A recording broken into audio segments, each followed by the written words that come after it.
자, 알곡과 가라지의 교훈입니다. 자, 예수님께서 바닷가에 앉으셔서 여러 가지 비유를 하시는데 그 중에 하나가 알곡과 가라지 비유입니다. 자, 밭주인이 자기 밭에 좋은 씨를 뿌렸는데 그 씨가 자라서 싹이 나고 열매를 맺을 즈음에 그 밭에 좋은 열매만 맺히는 것이 아니라 가라지도 보이기 시작하는 겁니다. 이 모습을 보고 종들이 주인에게 주인님, 주인께서 좋은 씨를 뿌리지 않았습니까? 그런데 그 밭에 가라지가 어디서 생겨났습니까? 라고 얘기하자 주인이 말합니다. 원수가 우리가 잘 때 가라지를 뿌렸구나 라고 하자 종들이 그러면 우리가 가서 저 가라지를 다 뽑을까요? 라고 합니다. 그때 주인이 말합니다. 아니다. 가라지를 뽑다가 알곡까지 뽑힐 수 있으니까 알곡과 가라지가 다 자라기까지 기다렸다가 다 자란 후에 마지막 추수 때에 알곡은 곡간에 가라지는 불에 태워라 라고 비유를 말씀하십니다. 여러분 무슨 말인지 알겠죠? 그죠? 자, 그 후에 예수님은 제자들과 함께 있을 때 제자들이 예수님께 얘기하면 예수님, 이 비유의 말씀의 본질이 무엇입니까? 해석 좀 해주십시오 라고 하자 37절에서 43절에 이렇게 얘기합니다. 대답하여 이르시되 좋은 씨를 뿌린 이는 누구요? 인자요. 밭은 세상이요. 좋은 씨는 천국의 아들들이요. 가라지는 악한 자의 아들들이요. 가라지를 뿌린 원수는 마귀요. 추수 때는 세상 끝이요. 추수꾼은 천사들이니 그런즉 가라지를 거두어 불에 사르는 것 같이 세상 끝에도 그러하리라. 인자가 그 천사들을 보내리니 그들이 그 나라에서 모든 넘어지게 하는 것과 또 불법을 행하는 자들을 거두어내어 풀무불에 던져 넣으리니 거기서 울며 이를 갈게 되리라. 그때의 의인들은 자기 아버지 나라에서 해와 같이 빛나리라. 귀 있는 자는 들으라. 자, 예수님께서 해석하시는데 좋은 씨를 뿌린 이는 인자가 누굽니까? 예수님 하나님이십니다. 그죠? 세상은 뭡니까? 세상은 밭입니다. 밭은 세상입니다. 알곡은 뭡니까? 천국의 아들들, 가라지는 악한 자의 아들들입니다. 세상에 가라지를 뿌린 이는 마귀인데 하나님께서 마지막 심판의 날에 알곡과 가라지를 구별하여 알곡은 천국으로 가라지는 지옥불에 던질 것이다 라고 해석해 두는 것입니다. 여러분 이 말씀을 통해서 우리는 몇 가지 꼭 기억해야 됩니다. 첫째로는 뭐냐면은 이 세상에는 알곡과 가라지가 함께 공존한다는 것입니다. 다시 말하면은 이 세상에는 악과 선이 함께 한다는 것입니다. 악한 사람이 있고 선한 사람이 함께 공존하는 것이 바로 이 세상입니다. 하나님께서 이 세상을 처음 만드실 때 선하게 이 모든 것을 만드셨습니다. 그래서 하나님께서 이 세상을 만드시고 꼭 마지막 하신 말씀이 있습니다. 뭡니까? 보시기에 좋았더라. 근데 하나님께서 마지막 사람을 만드시고 나서는 하나님의 보시기에 심히 좋았더라.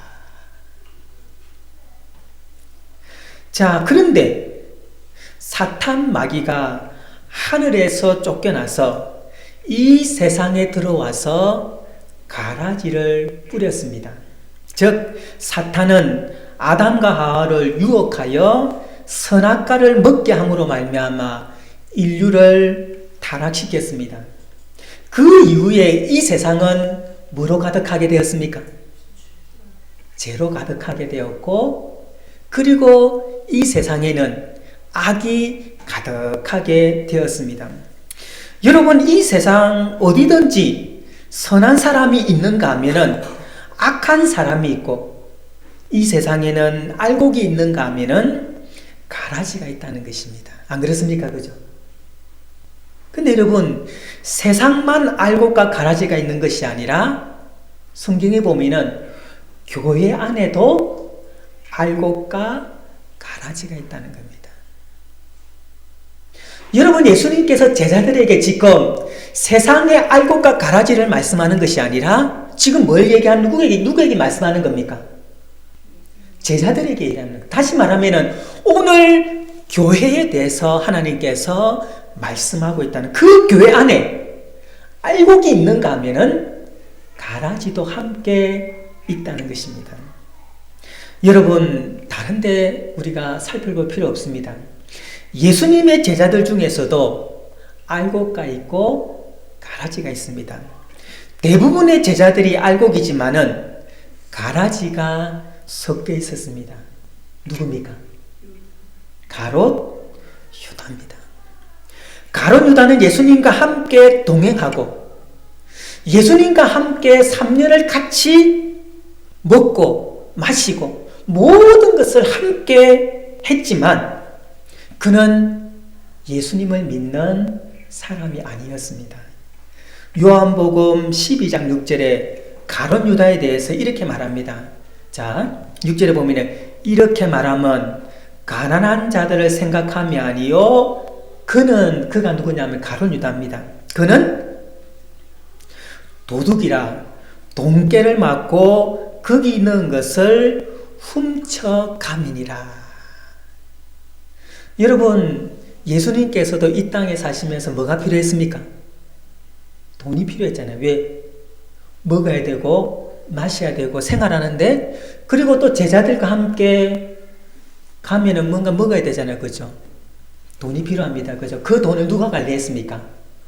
가롯 유다가 요즘 말로 회계 담당이었습니다. 그런데 이 가롯 유다는 그 들어오는 돈을 뭐 했습니까? 뒤로 빼돌렸다는 것입니다. 여러분, 가롯 유다는 뭐에 대해서 관심이 없었습니까? 복음에 대해서는 관심이 없었고 오로지 자기 배를 채우는 데만 관심이 있었습니다. 여러분, 예루살렘 교회에 아나니아와 삽비라는 부부가 있는데 그들은 자신의 모든 재산을 하나님께 드릴 만큼 열심히 교회를 다닌 사람입니다. 그런데 그들은 돈 때문에 성령을 속이다가 하루아침에 부부가 죽임을 당했습니다. 여러분, 그 예루살렘 교회에 알곡이 있는가 하면은 가라지도 섞여 있다는 것입니다. 그에 반해서 여러분, 브리스길라와 아굴라 부부는 어떻습니까? 사도 바울을 위해서 자신의 생명을 내놓기까지 자신의 모든 것을 희생하며 봉사하는 알곡 같은 신자도 있었다는 것입니다. 여러분, 요한 3서에는 교회를 열심히 섬기는 두 사람이 나옵니다. 누구냐면은 가이오와 드레베라는 사람입니다. 사도 요한은 두 사람에 대해서 이렇게 합니다. 요한 3서 1장 1절에서 3절 한번 보십시오. 장로인 나는 사랑하는 가이오 곧 내가 참으로 사랑하는 자에게 편지하노라. 사랑하는 자여, 내 영혼이 잘됨 같이 내가 범사에 잘되고 강건하길 내가 간구하노라.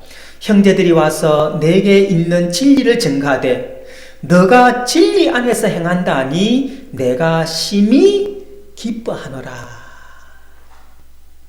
여러분, 교회 지도자 가이오는 알곡 같은 신자였습니다. 얼마나 하나님 앞에 신실했으면은 소문이 날 정도고 그리고 사도 요한이 축복을 하는데 내 영혼이 잘됨 같이 범사가 잘되고 너가 강건하기를 내가 정말로 기도한다라고 하나님 앞에 칭찬을 받습니다. 근데 반대되는 사람이 나옵니다. 요한삼서 1장 9절 10절 이렇게 얘기합니다. 내가 두어 자를 교회에 서서나 그들 중에 어떤 이기를 좋아하는 디오드레베가 우리를 맞아들이지 아니하니 그러므로 내가 가면 그 행한 일을 잊지 아니하리라. 그가 악한 말로 우리를 비방하고도 오히려 부족하여 형제들을 맞아들이도 아니하고 맞아들이고자 하는 자를 금하여 교회에서 내쫓는도다. 여러분, 디오드레베라는 이 사람은 교회 지도자였습니다. 지금은 교회에서 힘이 있는 사람이었습니다. 근데 그가 악한 말로 누구를 비방합니까? 사도 요한을 비방합니다. 그리고 그 교회에 그 당시에는 순례 전도자들이 많았습니다. 그러면은 그 당시에는 교회에서 그들을 맞이해서 먹을 것과 잠자리를 주면서 복음을 전하도록 도와주었습니다. 근데 이 디오드레베는 그 부족하여 형제들을 맞이하기도 아니하고 아예 막 쫓아냈다는 겁니다. 그 심지어 그 전도자들을 도와주는 사람까지도 교회에서 내쫓았다는 것입니다. 여러분, 세상뿐만 아니라 교회 안에도 알곡 신자가 있는가 하면 가라지 신자도 있습니다. 그렇다면 저와 여러분은 어떻습니까? 여러분, 가라지 신자는 특징이 뭐냐면은 오로지 누구만을 위해서 하나님 섬기는 겁니까? 자기만을 위해서. 그러나 알곡 신자는 자기보다는 누굴 먼저 생각합니까? 하나님을 먼저 생각하고 교회를 먼저 생각하는 것이 바로 알곡 신자입니다. 여러분, 두 번째로는 알곡과 가라지는 구별하기가 쉽지 않다는 것입니다.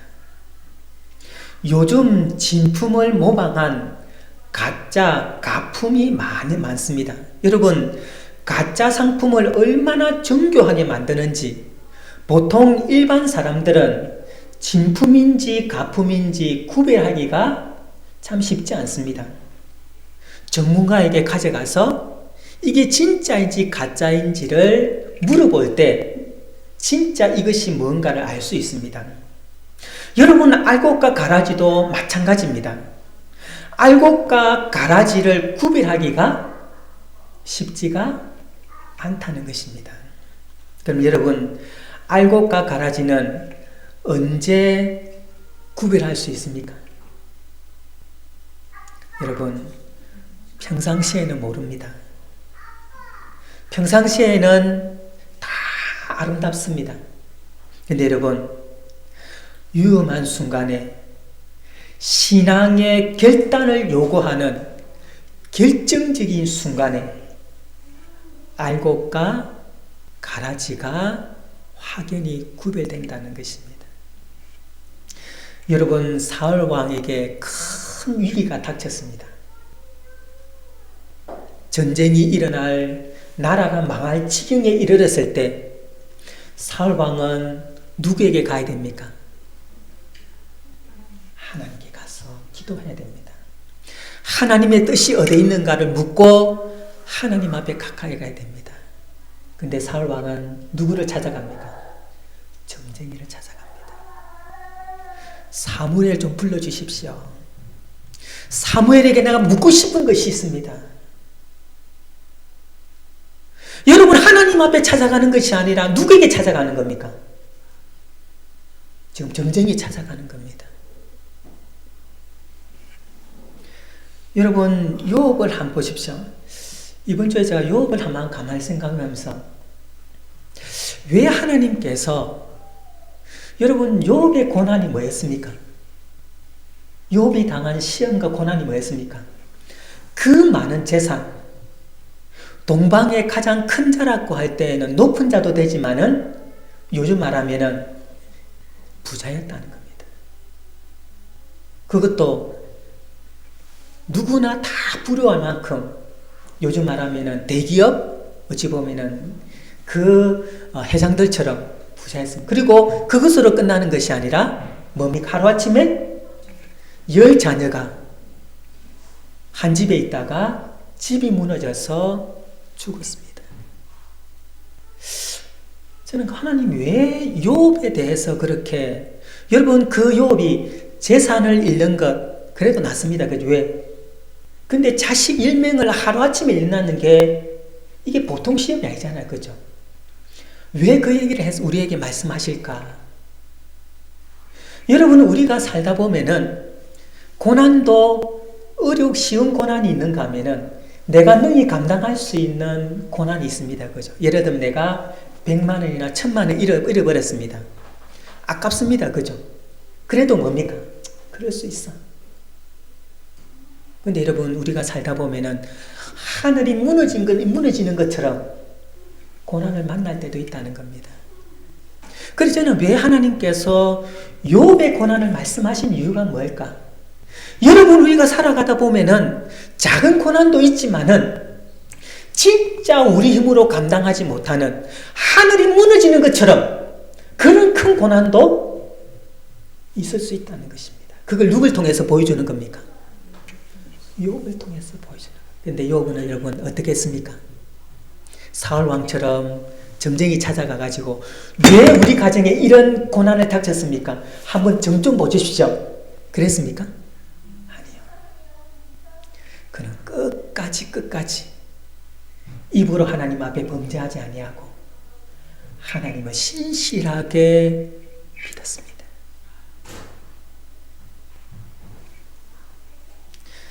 여러분, 사람이 고난을 만날 때 그 사람의 참된 신앙이 드러난다는 것입니다.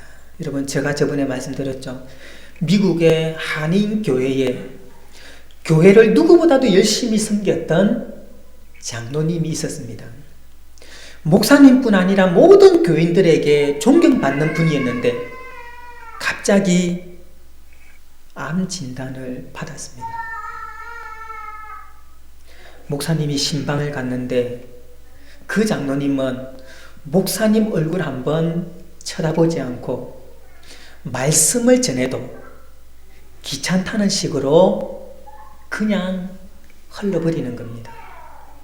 목사님이 신방을 하고 나서 돌아오면서 너무도 실망했다는 것입니다.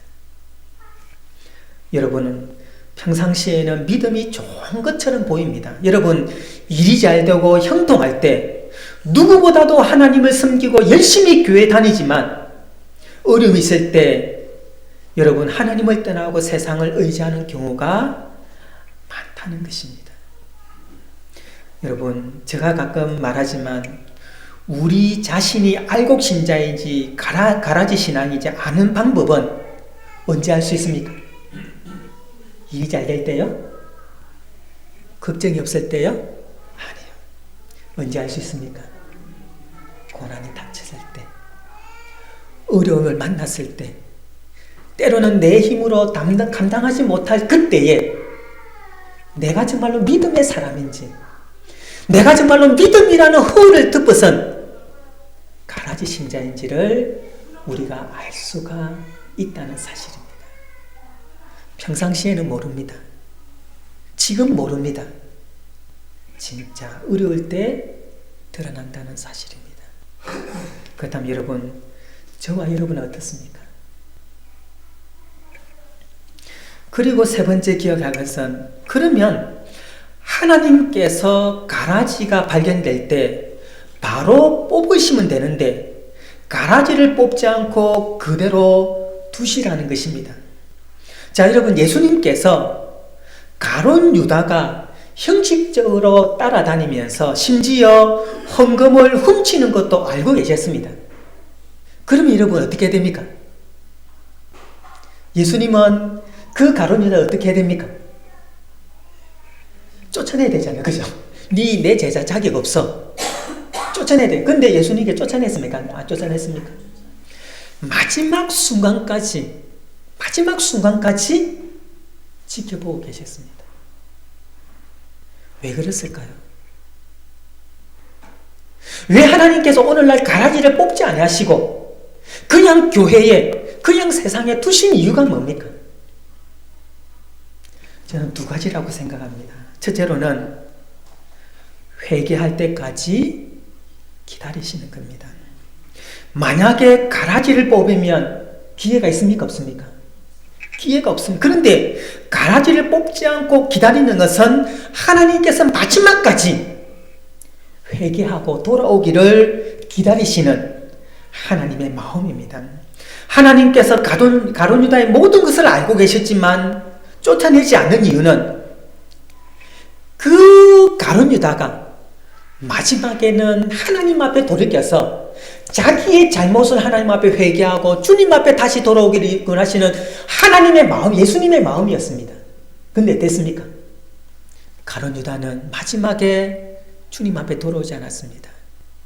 마지막에는 은 30으로 예수님을 팔다가 마지막에는 자살로 생을 마치는 어리석은 삶으로 마쳤다는 것입니다.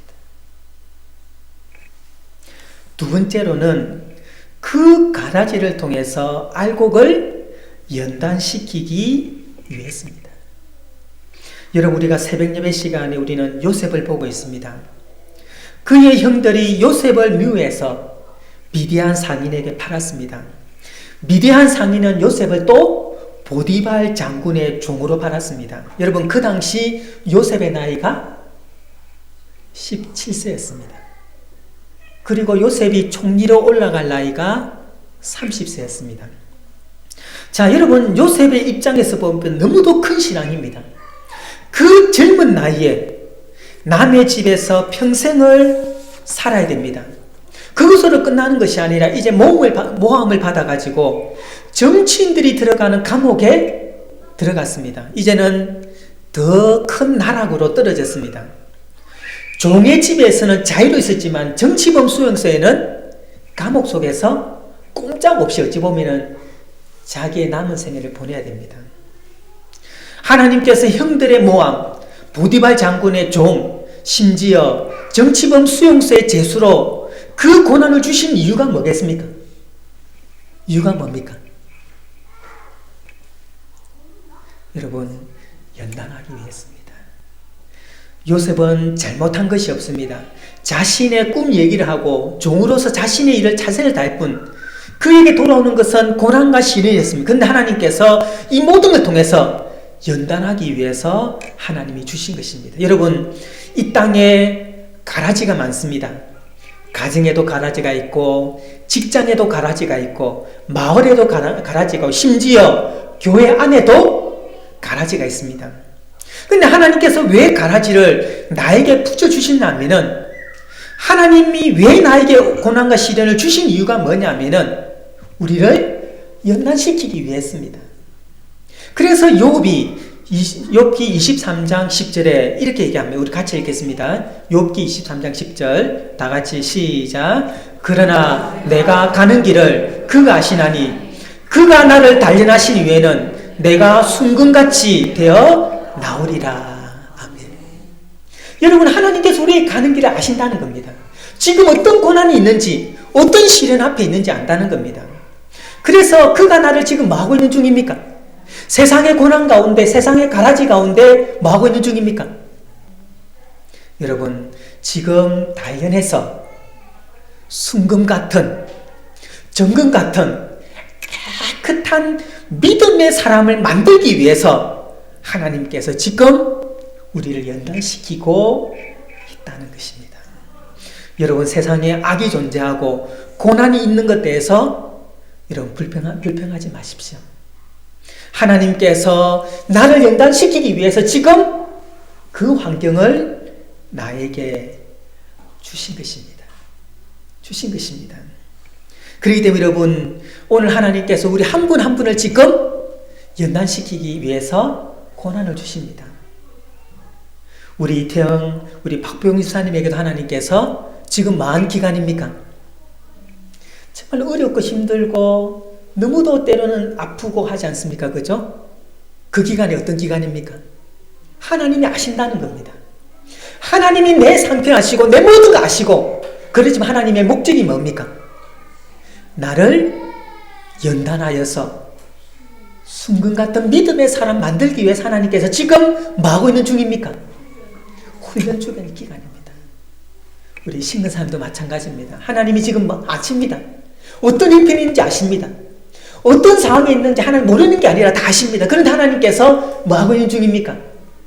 연단을 통해서 정말로 순금 같은 믿음의 사람을 하나님 만드시기 위해서 지금 나를 다듬어 가시는 하나님의 시간입니다.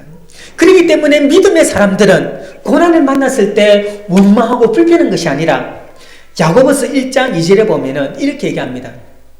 내 형제들아 너희가 여러 가지 시험을 당하거든 온전히 뭐하게 얘기라고요? 역비기라. 이는 너희를 온전한 구비할 조금도 부족함이 없는 하나님의 사람을 만들기 위해서라고 하나님께서 말씀하고 있다는 사실입니다. 여러분 세상에 고난이 있습니다. 가라지도 있습니다. 어려움도 있습니다. 두 가지 기억하십시오. 하나님께서 회개의 기회를 기다리고 계신다. 마지막까지. 두 번째는 하나님께서 나를 연단시키기 위해서 이런 환경, 저런 환경, 많은 환경을 통해서 나를 정말로 순금 같은, 정금 같은 믿음의 사람을 만들기 위해서 오늘 또 나를 다듬어 가신다는 것입니다. 여러분, 제가 예수님을 정확하게 믿은 시기가 고등학교 1학년 2학기 때문입니다. 그리고 제가 대학 들어가가지고 설교를 언제 시작했느냐? 고신대학 들어가가지고 1학년 때 그때 우리 동기가 그 재건교회 아시죠? 그죠? 재건교회 다니는 그 이제 동기가 있었어요. 근데 어느 날 저한테 그런 얘기입니다. 자기 교회에 그 주일학교 설교자가 필요하는데 그때 전사 그 대학 다닐 때 전사들이 그때 전사로 많이 나갔습니다. 지금은 잘 모르는 그때는 그때 대학 1학년 때 그때 주일학교 설교자 그냥 주일학교 담당 교역자가 필요하니까 가겠느냐 했습니다. 그때 마침 영도 그 밑에 바로 학교 밑에 재건교회가 있었습니다. 그때부터 시작해서 제가 이때까지 설교하고 지금까지 왔습니다. 그 기간이 얼마 될까요? 몇 년밖에 3, 4년밖에 안 됩니다. 근데 여러분 그 3, 4년 기간 동안에 3, 4년 믿고 제가 교역자 생활할 때 하나님께서 3년, 4년 동안에 그냥 두셨을까요? 남들이 10년, 15년 하는 고난을 그때 제가 다 받았습니다. 하나님이 그냥 훈련시키는 게 아닙니다. 그냥 하나님께서 세우시는 게 아닙니다. 제가 만약 모태신앙이었다면 20년간 하나님께서 훈련시켰겠죠. 그죠? 근데 하나님께서는 저는 안 믿는 집에서 태어났기 때문에 그러지 못했습니다. 근데 하나님께서는 제가 3, 4년 기간 동안에 훈련을 다 시켰습니다. 제가 가끔 산에서 우리 친구들 산기도 갔다고 얘기했잖아요. 그죠? 제가 믿음이 있으니까 산기도 갔을까요? 산기도 안 가면 내가 살 수 없기 때문에 간 겁니다. 그래서 간 겁니다. 하나님은 절대 그냥 고난을 그냥 내버려 두시지 아니하시고 하나님은 그 고난을 통해서 세울 사람, 훈련할 사람, 하나님의 사람으로 세워나가시는 하나님의 은혜가 그 속에 있다는 사실입니다. 네 번째 기억할 것은 마지막에는 심판의 날이 있다는 것입니다. 다시 말하면 하나님께서 마지막에 알곡과 가라지를 하나님 나누신다는 것입니다. 그래서 오늘 40절에 43절 한번 보십시오. 그런즉 가라지를 거두어 불에 사르는 것 같이 세상 끝에도 그러하리라. 인자가 그 천사들을 보내리니 그들이 그 나라에서 모든 넘어지게 하는 것과 또 불법을 행하는 자들을 거두어내어 풀무불에 던져넣으리니 거기서 울며 이를 갈게 되리라. 그때의 의인들은 알곡입니다. 자기 아버지 나라에서 해와 같이 빛나리라. 기 있는 자는 들으라. 그리고 하박국 2장 3절에 보면 이렇게 얘기합니다. 이 묵시는 정한 때가 있나니 그 종말이 속히 이르겠고 결코 거짓되지 아니하리라. 비록 더딜지라도 기다리라. 지체되지 않고 반드시 응하리라. 여러분, 이 하박국이 어느 때냐 하면은 분명히 하나님께서 하박국에게 말씀을 주셨습니다. 의인은 형통하고 악인은 망한다. 그런데 세상을 보면 그렇지 않는 겁니다. 세상을 보니까 의인은 고난을 당하고 악인은 뭡니까? 더 형통한 겁니다. 돈도 잘 벌고 자식도 잘 되고 죽을 때 되는 고난도 없는 겁니다. 분명히 하나님께서 의인은 하나님 축복해 주시고 악인은 하나님께서 고난을 주신다고 말씀하는데 세상에는 그렇지 않다는 겁니다. 여러분, 그렇지 않습니까? 그죠? 정말로 말씀대로 살고 믿음으로 살려고 몸부림치는 사람은 때로는 어려움이 더 많고 형통하지 못하고 남들보다 더 어렵게 사는데 사기치고 도둑질하고 악한 사람들 보니까 돈도 더 많고 집도 더 크고 모든 것이 다 형통한 모습을 보고 하박국이 시험에 드는 겁니다. 하나님, 왜 그렇습니까? 왜 하나님 말씀과 반대됩니까? 세상은. 그때 하박국이 성전에 올라가면서 그가 깨달은 겁니다. 마지막이 있구나. 마지막은 다 틀리는구나. 그래서 하나님께서 뭐냐면 이 묵시는 정할 때가 있나니 그 종말이 속히 이르겠고 결코 거짓되지 아니하니 비록 더딜지라도 기다리라. 지체하지 않고 반드시 하나님 말씀대로 반드시 응하리라. 인간의 눈으로 인간의 판단으로 보지 말고 하나님 말씀대로 반드시 이루어질 것이라고 말씀합니다.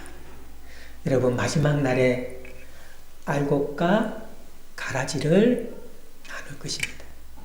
지금은 모릅니다. 지금 똑같이 자라게 하십니다. 지금은 다 좋게 보입니다. 그러나 마지막 심판의 날에 하나님께서 반드시 하나님께서 나누시고 심판하십니다. 자, 그렇다면 우리가 알곡 신자가 되기 위해서는 어떻게 해야 됩니까? 가장 중요한 게 한 가지 있습니다. 우리가 알곡 신자가 되기 위해서는 한 가지 가장 중요한 게 있습니다. 뭘까요? 신근사님, 우리 신앙에서 가장 중요한 알곡 신자가 되기 위해서 마지막 순간까지 우리가 내 마음속에 간직해야 될 신앙의 모습이 뭡니까?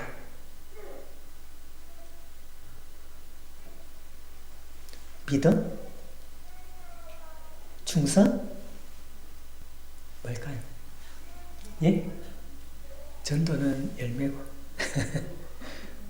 여러분, 알곡 신자가 되기 위해서 마지막 우리 스스로가 우리가 하나님 앞에 가져가야 될 마지막 마음의 자세가 뭐냐면은 진실해야 된다는 거예요.